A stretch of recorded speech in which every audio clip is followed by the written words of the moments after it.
হায়াত মৌতের মালিক আল্লাহ, ন্যূনতম সিকিউরিটি নিয়ে চলাও হলো সুন্নাহ। কিন্তু আমাদের লড়াইটা হলো, আমার মা স্বাভাবিকভাবেই কান্নাকাটি করেন, আমার পরিবার সবাই। তো আমি আমার মাকে বলেছি যে দেখো, মানে আমরা যে লড়াই নেমেছি, আমার একটা মনে হয় কি, কোনো রাজনীতিবিদের না বাসায় মৃত্যুটা হইতে পারে না, এটা কোনো ভালো মৃত্যু না।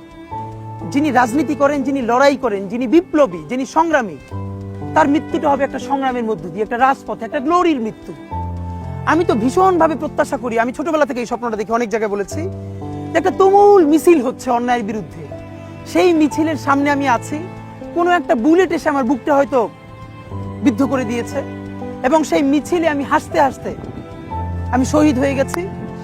এবং সবাই যখন মৃত্যুটাকে ভীষণ ভয় পায়, আমি তখন হাসতে হাসতে আল্লাহর কাছে ভীষণ সন্তুষ্টি নিয়ে পৌঁছতে চাই যে আমি একটা ন্যূনতম ওই জীবনটা লিড করতে পারলাম, যে আমি একটা ইনসাফের হাসি নিয়ে আমি আমার আল্লাহর কাছে পৌঁছতে চাই।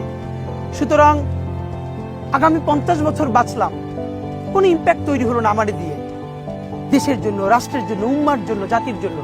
কিন্তু আমি ধরেন 5 বছর বাঁচলাম, সেটার মধ্য দিয়ে যদি আগামী 50 বছরের ইম্প্যাক্ট তৈরি হয়, তাহলে অনেকদিন বেঁচে থাকায় কি সাফল্যের? বলেন, শহীদ প্রেসিডেন্ট জিয়াউর রহমান কয়টা দিন বেঁচেছেন, কিন্তু ভাবেন আজকে পর্যন্ত উনি আমার অনুপ্রেরণা।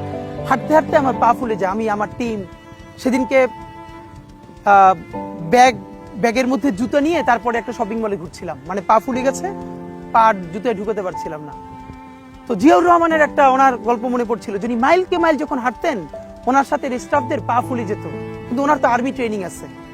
তখন তাকে বলতো যে স্যার আপনার তো আর্মি ট্রেনিং, আমরা তো আর পারি না। এই জন্য ওনাকে মানুষ রাখাল রাজা বলতো।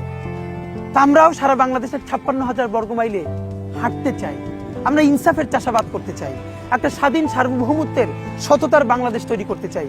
আল্লাহ যে কয়দিন হায়াতে রাখবেন এই লড়াইটা করব। যেদিন নিয়ে যাবেন, আমি স্বপ্ন দেখে যেতে চাই, আমি আমাদের এমন টিম, আমি আমার সন্তানকে রেখে যেতে চাই, আমার মৃত্যুর পরে যেন এই লড়াই বন্ধ না হয়, এই লড়াই যেন বাংলাদেশে কিয়ামত পর্যন্ত জারি।